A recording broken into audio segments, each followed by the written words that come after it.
The movie opens up in a church, where a young girl named Sarah and her family hear a pastor saying God can even move mountains if the faith is strong. In the next scene, Sarah goes to watch her brother Danny's football match with her parents.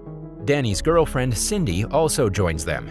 Although Danny's playing well, the opposing team's player Bronner dives inside the penalty box and earns Danny a yellow card. As a result, a penalty is awarded, and Bronner scores it with authority, hence winning the match for his team. After the match, everyone goes over to Sarah's grandfather Sam's place to spend the weekend. Shortly after, the kids hike to a nearby lake for fishing. When Sarah finds a dead bird on the shore, she decides to heal it with her prayers. Danny tries to convince her that she can't bring the dead back to life. However, the little girl is adamant that it will work. Soon, Danny and his girlfriend go fishing while little Sarah stays behind and prays for the bird. An hour later, the two return, only to find Sarah still praying on her knees. Surprisingly, she mentions that she can see God floating in over the lake. Suddenly, the wind blows for a moment and the bird comes back to life. As it flies, Cindy and Danny are speechless. However, they're skeptical that Sarah brought the bird back to life. They assume it must be the wind that woke up the bird. After returning from the lake, Sarah tells her grandfather about the bird. She explains that she saw God standing on the other side of the lake and the bird flapped its wings, so she let it go.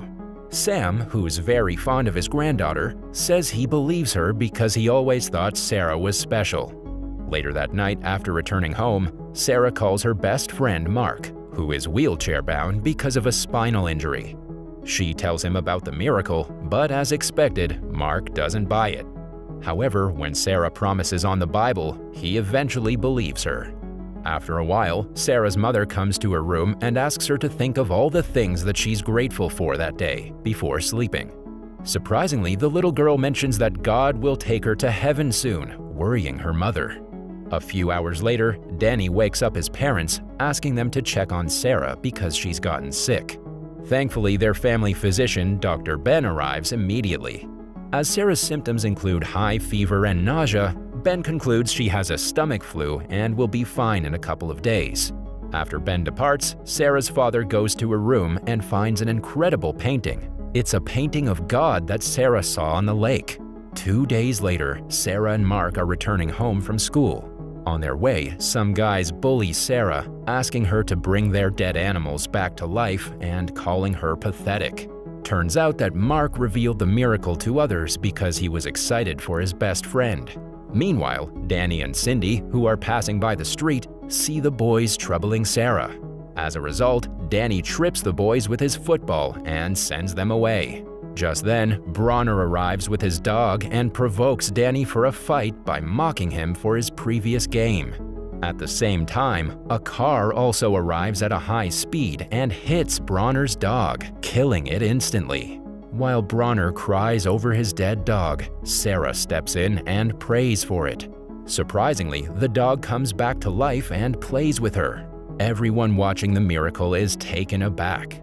Mark, who's also present among the attendees, requests Sarah to cure him of his spinal injury. Although she isn't sure if it'll work, Sarah prays for him and asks God to help her friend walk again. The following morning, Mark's parents take him to the hospital to see Dr. Ben. Turns out Mark has been able to move his toes, which was completely impossible after his spinal cord injury. Surprised, the doctor asks him to move again, and Mark successfully does it. Although Ben is stunned, he asks Mark's mother to not have high hopes. Suddenly, Mark is able to stand on his feet and walk. Even after going through such a deadly and incurable injury, the doctors can't believe that Mark is able to walk again. As he walks, Mark is overjoyed and gives the credit to Sarah for healing him. He also mentions Bronner's dog.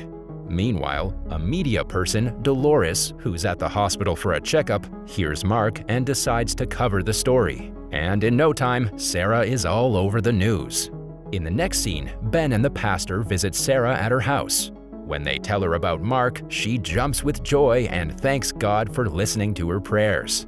The pastor asks her about the lake incident, and she describes everything to him. However, Ben isn't convinced and asks Sarah's parents to bring her to the hospital for some examinations. On the other hand, the pastor believes there has to be something special with the girl, as the doctors have no logical explanation for Mark's recovery.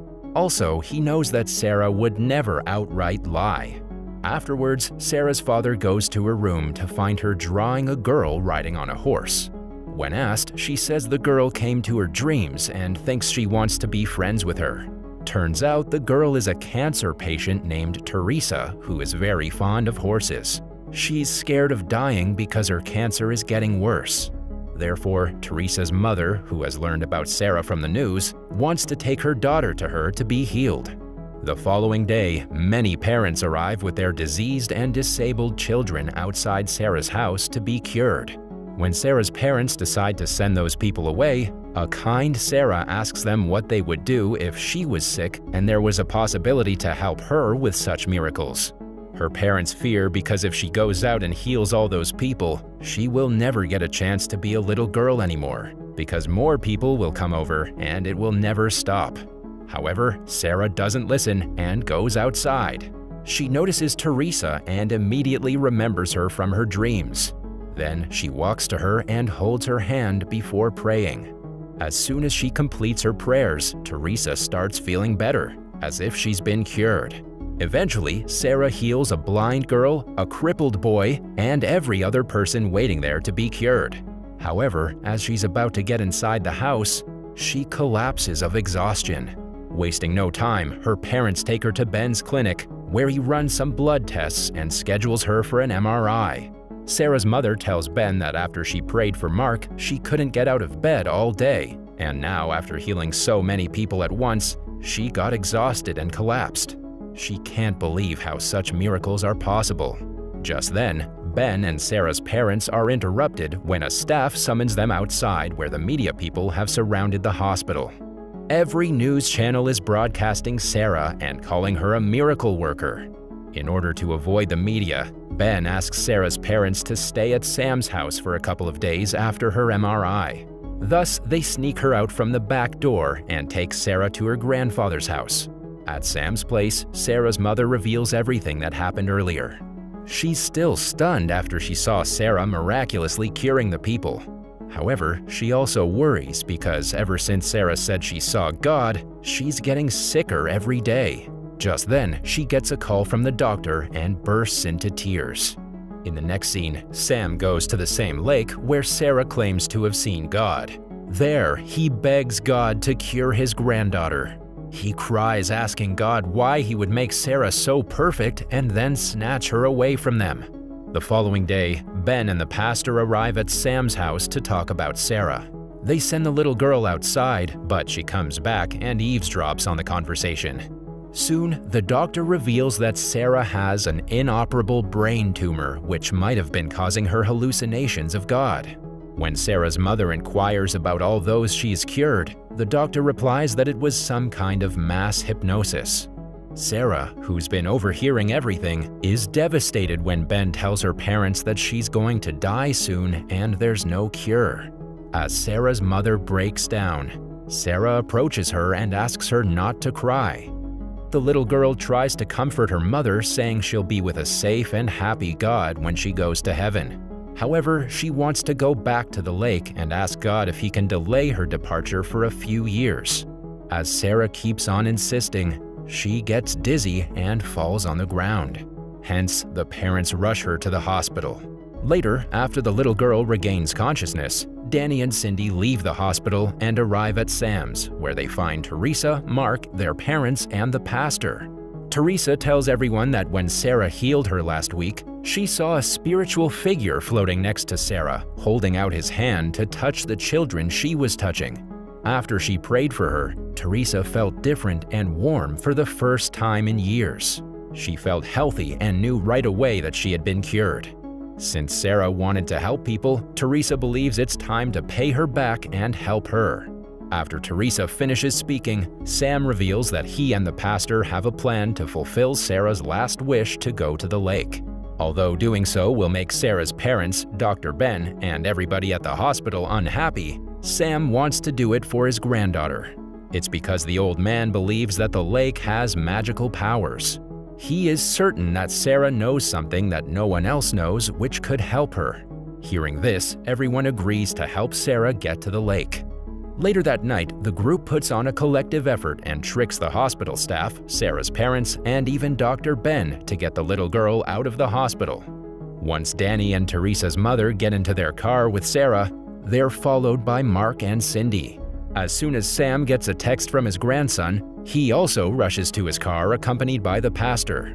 Unfortunately, a media reporter sees Sarah inside the car and informs others. Inside the hospital, Sarah's parents are shocked to see Teresa instead of their daughter and realize that Sam has taken her to the lake. Thus, they too start their car and drive away.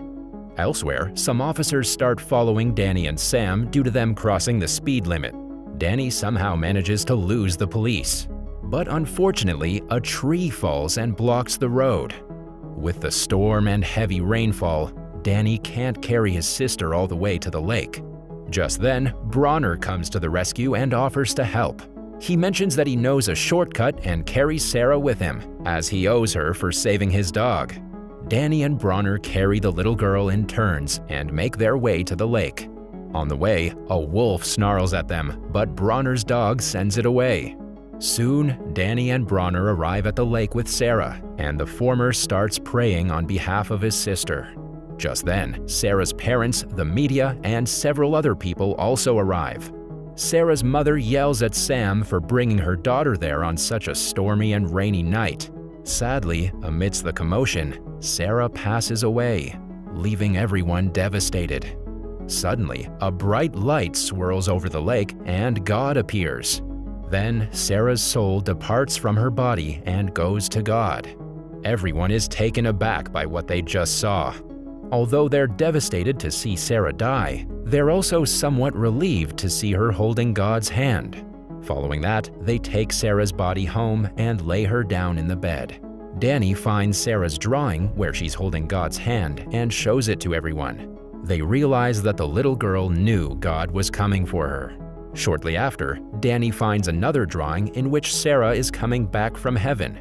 Seeing this, everyone becomes hopeful and Danny starts praying with all his heart. His prayers are eventually answered as Sarah gasps and suddenly comes back to life. She explains that she told God she wasn't ready to be in heaven yet, so he sent her back to take care of her family. Dr. Ben, who witnessed everything unfold right in front of his eyes, finally starts believing in God's miracles. Afterwards, Sarah goes outside and surprises the people who were lighting candles after her death. Considering her as God's child, everyone kneels down. However, Sarah asks them to get up. She mentions that all must have faith in God and pray to Him so that He'll help them. Not only that, she asks everyone to love their children and families, try to help one another, and spread love. God will definitely help them because He loves everyone. The movie ends as the whole town visits the church and listens to the pastor with complete faith in God.